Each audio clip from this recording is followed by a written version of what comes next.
পরোটা তো তোমরা অনেকভাবে খেয়েছো। আজকে তোমাদের সাথে একদম কোরিয়ান্ডার একটা লেয়ার পরোটা তোমাদের সাথে শেয়ার করব। সহজ পদ্ধতিতে কিভাবে এই পরোটাটা তৈরি করছি শুরু থেকে শেষ পর্যন্ত আমার সাথেই দেখো। একদম ইজি পদ্ধতিতে তোমাদের সাথে আজকে এই লেয়ার পরোটাটা আমি শেয়ার করব। যারা চ্যানেলে নতুন আছো প্লিজ চ্যানেলটা সাবস্ক্রাইব করে পাশে থাকো, আর ভিডিওতে একটা লাইক দিতে ভুলো না। তো এখানে প্রথমে আমি নিয়েছি তোমার আটা নিয়েছি 200 গ্রাম, আর ময়দা নিয়েছি এখানে আমি 150 গ্রাম। তোমরা চাইলে পুরোটা ময়দা করতে পারো আর পুরোটা আটা দিয়েও করতে পারো। তারপরে দিয়েছি স্বাদ মতো নুন, আর দিয়েছি তোমার এখানে 2 টেবিল চামচ সাদা তেল, দিয়েছি আমি এখানে 150 গ্রাম টক দই। টক দইটা তোমাদের হাতের কাছে না থাকলে তোমরা এমনি প্লেন জল দিয়েও তৈরি করে নিতে পারো। তারপরে দিয়েছি ওই টক দইয়ের বাটিটা দিয়ে একটু জল। এই ডোটা না তোমরা একদম নরমও করবে না, আবার একদম শক্তও করবে না। আমরা যে রুটি তৈরি করি, পরোটা তৈরি করি, তার থেকে একটু শক্ত তৈরি করবে ডোটা। তো দেখো একদম একটা টাইট ডো তৈরি করেছি। আবার ডোটাকে রুটির চাটুতে নিয়ে বেলনাতে নিয়ে ভালো করে মেখে নিয়েছি, একদম স্মুথভাবে ডোটা আমি মেখে নিয়েছি। তোমরা দেখতেই পাচ্ছ ডোটা এমনভাবে মেখে নেবে যেন কোনো ক্র্যাক না থাকে। তারপরে একটা পিৎজা কাটা দিয়ে ছোট ছোট করে কেটে নিতে হবে এটা। কারণ কি, এর কারণটা আমি তোমাদের পরে বলবো।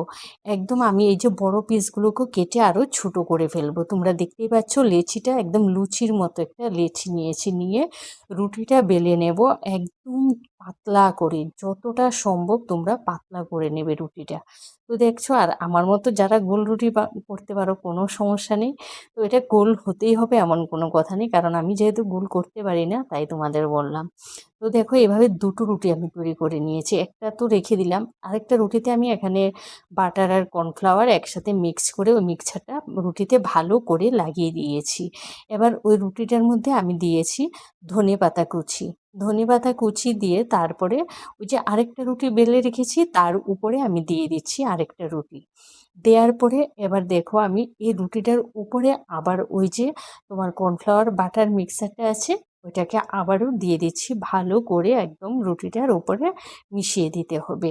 এবার একটা ছুরি বা পিৎজা কাটা তোমাদের যেটা সুবিধা সেটা দিয়ে কেটে নিতে পারো।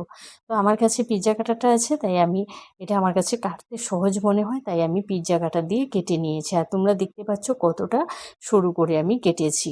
তো তোমরা দেখতেই পাচ্ছ প্রসেসটা। প্রথমে ছোটো সাইজগুলোকে আগে তোমরা এমন রোল করে নেবে, ছোট ছোট অংশগুলোকে আগে রোল করে নেবে, বড়গুলোকে কিন্তু আগে করবে না। তারপরে রোলটা যেখানে শেষ হবে সেখান থেকে আরেকটা পার্ট নেবে, এইভাবে যেখানে যেখানে শেষ হবে সেখান থেকে আরেকটা পার্ট করে নিয়ে নিয়ে রোল করে নেবে। তো তোমরা দেখতেই পাচ্ছ লেয়ারগুলো রোলটা তৈরি করার পরে দেখবে কত সুন্দর লেয়ারগুলো তৈরি হয়েছে।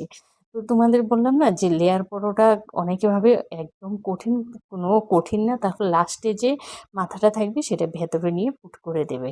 তো তোমরা দেখতেই পাচ্ছ অনেক লেয়ার পড়েছে। তো এভাবে আমি আরেকটা রুটি বেলে নিচ্ছি। আর তোমাদের অবশ্যই বলছি লেচিটা কিন্তু একদম ছোট করে কেটে নিতে হবে। তো তোমরা তো দেখতেই পাচ্ছ লেচিটা আমি কত ছোট করে নিয়েছি আর কত পাতলা করে বেলে নিয়েছি। তো একই প্রসেসে আমি প্রথমে বাটারের ওই যে ব্যাটারটা তৈরি করছি সেটা দিয়ে, তারপরে ধনেপাতা কুচি দিয়ে উপরে আবারও একটা রুটি দিয়ে দিয়েছি। মোট কথা হলো দুটো রুটি, সেই জন্যই তোমাদের বলছি যে রুটিটা একদম পাতলা করে বেলে নেবে। তো আবার রুটিটার উপরে একই প্রসেস করেছি, করার পরে আবারও পিৎজা কাটা দিয়ে কেটে নিয়েছি। তোমরা দেখতেই পাচ্ছ একদম একদম ইজি প্রসেসে কিন্তু এটা তোমরা তৈরি করে নিতে পারবে লেয়ার পরোটাটা। তারপরে আবারও সেই একই পদ্ধতিতে আগে ছোটো পাঁচটাকে রোল করে নিচ্ছি। এই কাজটা কিন্তু করতে ভুলবে না, প্রথমে ছোটো সাইজটা রোল করবে, লাস্টে গিয়ে বড় বড় সাইজগুলোকে রোল করে নেবে। তো রোল করতে করতে দেখবে অনেক সময় খুলে যায়, তখন আবারও হাত দিয়ে চেপে রেখে তারপরে আবারও রোল করে নিচ্ছি। তো এইভাবে দেখো রোলগুলো আমার তৈরি হয়ে গেছে। তো এবার অফ ক্যামেরায় আমি বাকিগুলোকেও তৈরি করে নিয়েছি। তো আমার এখানে দেখো আমি এখানে 6খানা হয়েছে আমার। তো এভাবে আমি সবকটা করে নিয়েছি। এবার আবার এই রোলগুলোকে একদম আলতো হাতে কিন্তু এবার বেলে নিতে হবে। জোরে প্রেসার দিয়ে কিন্তু বেলবে না, একদম আলতো হাতে বেলে নিয়েছি। বেলে নেওয়ার পর উপরে আমি প্লেন যে বাটার, সেটা এই বাটারটা এখানে তোমার উপরে প্রেস করে দিয়েছি। তারপরে যে তাওয়া তৈরি করবো সেই তাওয়াটাতেও একটু বাটার মেখে নিয়েছি। এবার লো হিটে এটাকে একটু সময় নিয়ে নিয়ে ভেজে নেব। এবার উল্টে পাল্টে দিচ্ছি, দেওয়ার পরে উপরে আবার এক পাশে বাটার তোমার দিয়ে দিচ্ছি, কারণ আমি প্রথমে এক পাশে দিয়েছি আবার আরেক পাশে। এটা কিন্তু একদম অল্প বাটারে তৈরি হয়েছে। তোমাদের বাটার না থাকলে সেক্ষেত্রে তোমরা ঘি দিতে পারো, সাদা তেল দিতে পারো, তোমরা তোমাদের পছন্দ মতো দেবে। একদম অল্প হিটে একটু সময় ধরে ধরে এটাকে ভেজে নেবে। তোমরা দেখতেই পাচ্ছ লেয়ারগুলো কিন্তু একদম সুন্দর খুলে খুলে প্রত্যেকটা লেয়ার এসেছে, তোমরা লেয়ারগুলো দেখেও বুঝতে পারছো। এইভাবে দেখো আমি সমস্ত পরোটাগুলোকে ভেজে নেব। ভীষণ সুস্বাদু হয় খেতে, তোমরা অবশ্যই একদম তৈরি করে খেতে পারো। এটা সম্পূর্ণ নিরামিষ, তোমরা নিরামিষ দিনেও কিন্তু তৈরি করে নিতে পারবে। তোমরা দেখো কত সুন্দর হয়েছে।